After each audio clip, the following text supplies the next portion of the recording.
So Anndrea Hermann is the owner of Hemp Technologies Canada, Sales and Business Development Officer, Hemp Protection Services. She's also the principal at the Ridge International Cannabis Consulting. She's the founder of iHemp Radio. She's an instructor of industrial hemp. She's Health Canada authorized hemp sampler and licensee who has advised industry stakeholders on a wide spectrum of cannabis projects for over 16 years. She's currently a board member at the Canadian Hemp Trade Alliance. She's the president emeritus and board member of Hemp Industries Association and European Industrial Hemp Association liaison member. She assists in creating and reviewing hemp regulations in Canada, the EU, South America, Oceania, across the US and others. Anndrea is recognized and revered around the world as a hemp ambassador and educator of the highest caliber. This plant is part of her final vocabulary by eating hemp, wearing hemp, building with hemp, speaking about hemp, sharing knowledge, and inspiring others to do the same. Anndrea, thank you so much for joining us, even though I know you have your little hemp baby now.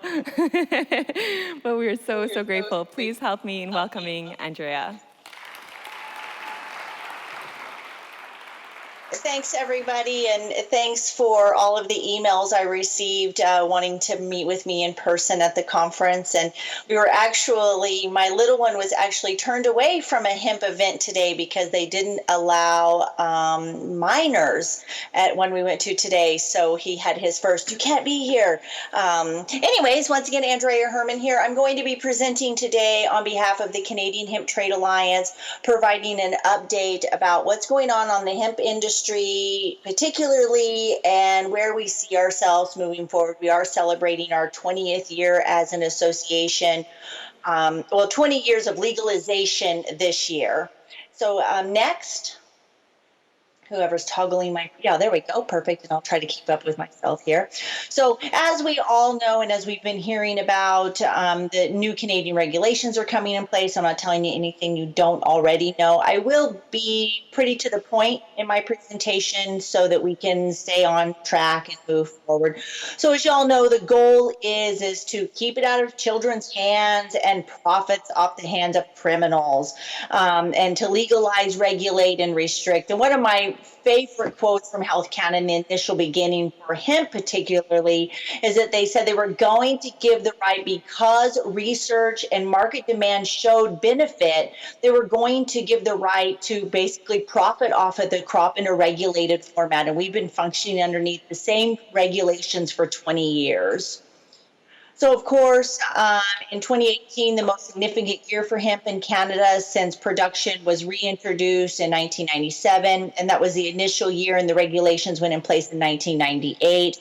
And the prohibition has been removed, and the new Cannabis Act outlined rules for marijuana and hemp, whether or not you want to call marijuana cannabis or how you want to refer to the marijuana side and hemp side. They're both part of that cannabis plant species. Nice thing is the preliminary feedback and what we're seeing coming out suggests that hemp is going to become less of a classified narcotic and more towards agriculture, which is really where we want to need to be when we're talking about hemp as an agricultural crop. Next slide. Oh, sorry, I'm forgetting to tell you next slides. Sorry, slide 4. I'm just chucking along. There we are. I'll do next. I'll be better. What's the future of hemp in Canada underneath this deregulated legislation? Next slide. So basically, we're thankful that we're not going to repeat 1937, whether or not you look at what happened in Canada in 1937 or the hysteria that went on in the U.S. in 1937. So the regulations pertaining to hemp will remain as a subset of the Cannabis Act, and also it will eliminate the need to review the whole act to look for hemp clauses to determine what parts apply to hemp. So that's nice. We're going to have a subset that's going to be directly related and pointed towards industrial hemp. And the marijuana industry has so many responsibilities to report, restrict, comply with all of the rules, and hemp will be exempt from these regulations. We'll continue to have our own regulations to function under. Next slide, please. Oh, let's see. What slide are we on? Back up, actually. Slide 5. Oh, that's weird. Okay. There's something missing there. Anyways, I'll just say the next slide I've got here. You can go on to slide 7. So basically, some of the new regulations that are coming out are the removal of criminal record checks. Security clearances are no longer going to be required. The removal of 1 kilometer buffer zone around schools and public places. So they used to say that if it was a 1 kilometer from any place frequented by persons 18 years or younger, that you couldn't cultivate hemp there. Hemp seed does not have to be stored in locked locations. So previously they were saying that when you harvested your hemp seed, planting seed, or your hemp grain, it had to be stored under locked conditions. THC testing, approved cultivars has been removed at the commercial level. Longer term export permits, and what we're really proud of is that whole plant use. So now we're on the slide that you're on right now. So as you can see here, these are the proposed changes to the industrial hemp regulations. Some of these things are going to remain, as you can see here, is a status quo. So column 1 is the current regulations. Column 2 is what's going to come out in the modernization regulations. So part of that, industrial hemp can be grown for seed, grain, or fiber production. That's going to stay the same. The leaves and the flowering heads had to be destroyed. Thankfully now, about 2 months ago, we got a notification from Health Canada telling the hemp growers that they were able to go ahead and collect that plant material for when the new regulations come into place. So this was a big pre-win for the hemp industry, saying, hey, it's all right to go ahead and collect material. But one of our board members came forward and said, what we need to be telling to the members of the CHTA and license holders is that, as you well know, it's not just about harvesting that material, but it's about maintaining the integrity of that material for when we can process that. And the next statement there goes on to say that those plant parts may be sold to a licensed person. So everybody needs to be thinking about how they're going to go about getting that license in. Criminal record checks, thankfully, are no longer required. In addition, status quo when it comes to the membership of the Canadian Growers Association as part of the application for planting seed or varietal approval, and we function underneath the list of approved cultivars. So any of the varieties grown in Canada classified as industrial hemp have to be on the list of approved cultivars, which means that whoever bringing those has to be a member of the Canadian Seed Growers Association. In addition, you must notify, this actually changed within the last couple of years. It used to be where you had to send in your GPS coordinates at the initial beginning when you gave your license or when you requested your license. But now, because basically what was happening is, the farmer may change what field he was going to plant his hemp in, or one field could be rained out, so they went to another. So now they tell you within 15 days of seeding, you have to get your GPS coordinates, and that's going to stay the same, but which just changed in the last couple of years. The licenses are going to from a 1-year license to a up to 5-year license. This is another big win, and also administration of having to renew the same license holder every year is just onerous, not only on the farmer, but also on the hemp office itself. No minimum acreage requirements. It used to be 4 acres or 4 hectares or 10 acres. They now have removed that, saying that there's no minimum acreage requirements. So right now I've got a hemp plot in and it's less than an acre. So that gives an opportunity for smaller farms to actually cultivate. Next slide. As I said earlier, there will be the removal of the 1 kilometer, so that's great, no longer required. The locking, that's no longer required. The THC sampling, that's no longer going to be required on the commercial level. I am an authorized sampler. I still maintain my authorized sampler just in case anybody needs that service. Then somebody said to me, oh, well, isn't this going to, you're not going to be employed in this industry, in that sector anymore. And I said, hey, that's great for me, number one, because that means that this is moving as we want more into agricultural and less thinking that what the farm is growing is narcotic. Sample testing conducted in accordance with procedures in the technical manual. They're going to be now removing the reference to the technical manual because it was written in 1998.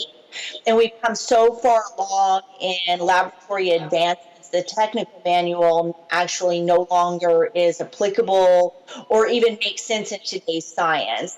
And you're no longer going to be required to have a third-party sampler. So if you happen to have a field that needs to be sampled, the person who's the licensee holder can go out and take that sample themselves. Next slide. Another big win for us is the import-export permits are going to move up 3 months to a valid 6 months.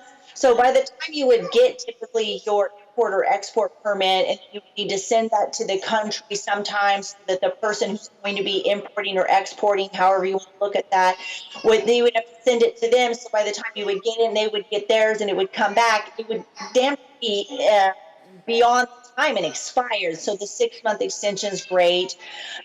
Many of the import grain from other countries list for importation of viable grain. This is going to be removed from the reference and may import from any country with appropriate regulatory framework. So that really opens up the opportunity to bring in grain or planting seed grown in other countries into Canada for processing. But if you look at risk management, this is going to be a benefit. We look at the risk management. We do have enough acreage right now and can grow that acreage to be able to supply Canadian grown. But if we look at the need to bring in maybe whole plant material, this is going to be a benefit. You're not bound by what's on a list of approved cultivars.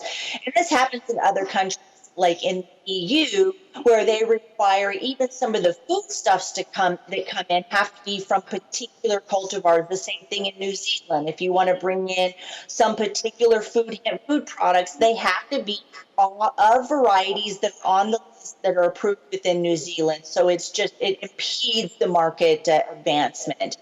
15 days to notify of changes to the application information, that's now been extended to 30 days. So we're expecting that post change to be extended to 30 days. Next slide. Of course, this map is ever changing as more licensees come on, but this is going to impact how hemp is going to maybe be flowing into the medical cannabis license holders. Slide. So if we take a look back after 20 years of growth, we've definitely achieved a lot. I can tell you, there's still missing aspects if we look at what we're missing in the industry. And some of these numbers are going to show you what are we missing as it comes to infrastructure. One of those is fiber processing, for instance.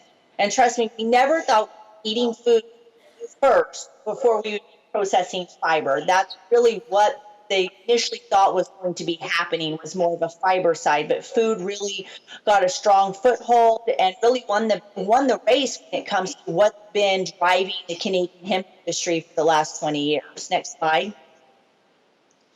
So you can see here, this is a slide of production permits in Canada that has continuously been on an upward growth cycle. We did have an increase in 2017, and we've seen this kind of cyclic scenario where we've seen a growth pattern. You can see that from 2008 to 2014.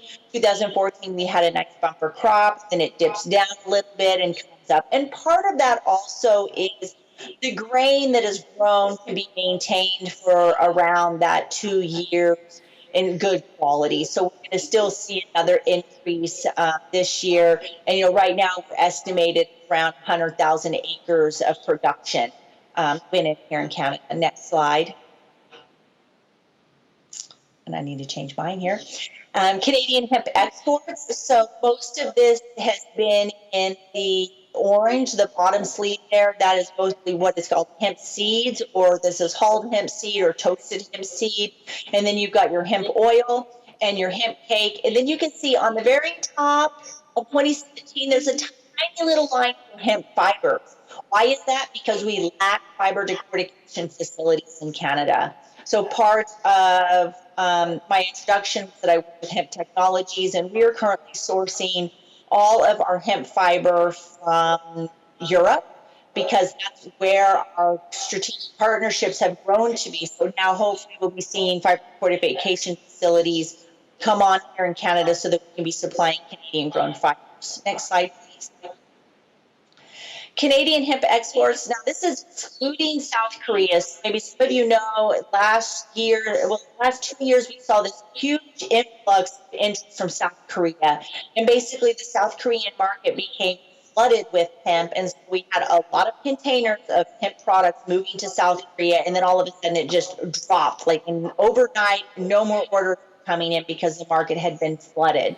But this still shows that continual upward growth of Canadian exports of mostly the seeds, oil, and cake. And in this case, when it says hemp cake, we're talking about milled powders, so protein powders of various protein contents. And so you can see here total sales, total exports out of Canada were around $80 million. So it's a substantial amount of exports. And these statistics can be quite skewed because it only counts anything over $2,000. So there could be a lot of smaller orders. This gives you an idea of the up growth of the hemp export. Next slide, please. So now we want to look forward. What do we think is going to happen in the hemp industry as we start to look into the next 20 years? Next slide. So looking at the blueprint here for $1 billion hemp industry, this is going to enable 4 market opportunities: food, feed, fiber, and what we'll call natural health products directorate. We have the situation right now, especially on the feed sector. The preliminary research coming out, especially around poultry feed, shows that hemp is as good as flax. So when you're doing this type of research, it's really beneficial to find a sort of not significantly different result from something that's already been approved. But to get something approved as animal feed it's a very long process, and the amount of research money that has to go into that is astronomical, really. We've been working with Dr. Tim House and University of Manitoba, talking the Royal We as the Canadian Hemp Trade Alliance and members to get hemp recognized as a poultry feed. So it's not like you can just get hemp recognized as a feed. It has to be per animal. And then also right now, stateside, the association that controls animal feeds has basically put a ban on hemp as a pet food. And that's really, that for a lot of companies, and I know the Hemp Industries Association is working right now to try to get that changed so that hemp can be recognized as a companion pet food. Additionally, influence cannabis legislation and implementation of the modernization of hemp in Canada, establish standards first in the industry for grain and then for fiber, so that we know if I'm going to order this type of product, no matter who I order from, what am I going to get? And that's part of the scenario with fiber that we don't quite have yet, is a grading system for fiber. If you look at other crops like jute or canap, they all have, or cotton, they all have a grading system, so you know this type of fiber is this type of fiber. Create a stable funding platform for industry development. We have created a PRA. This is a producer-led funding strategy to be able to bring funds in based on contract amount from grains. Lots of other crops have these types of funding mechanisms built into contract, and then establish long-term international strategies. Next slide, please. So looking at where we see the Canadian hemp sales from 2017 to 2002 grow, and you can see here now we're starting to see, of course, 2018, we'll start to see more of this Natural Health Products Directorate come on, and, sort of driving forward to say, hey, we're going to get some feed and fiber. So if we look at 2022, we're still estimating that the grain side will still be the majority of the market share, but now growing both that feed, fiber, and what we say that natural health products industry, being extracts sold on the natural health product shelf. Slide. So here is looking at what will happen. We're estimating will happen when it comes to sales, jobs, payroll, and investable capital. So obviously, with the new regulation change, we all see what's happened in the medical access and how that's changed the face of cannabis in Canada.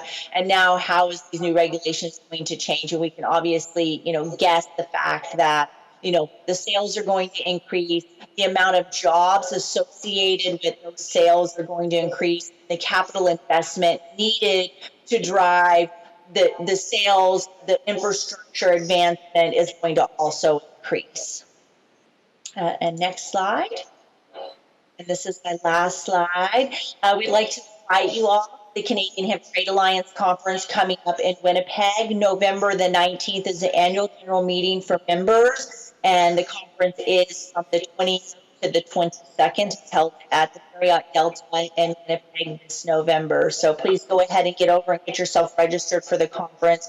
It's going to be really an interesting conference now. The regulations will be in place. If you're wanting to meet growers and contracting companies and really see what's going to be moving and shaking in the hemp industry. We will look forward to seeing you there, and I will be there, so I would look forward to meeting you in person also. So thanks everybody for your time.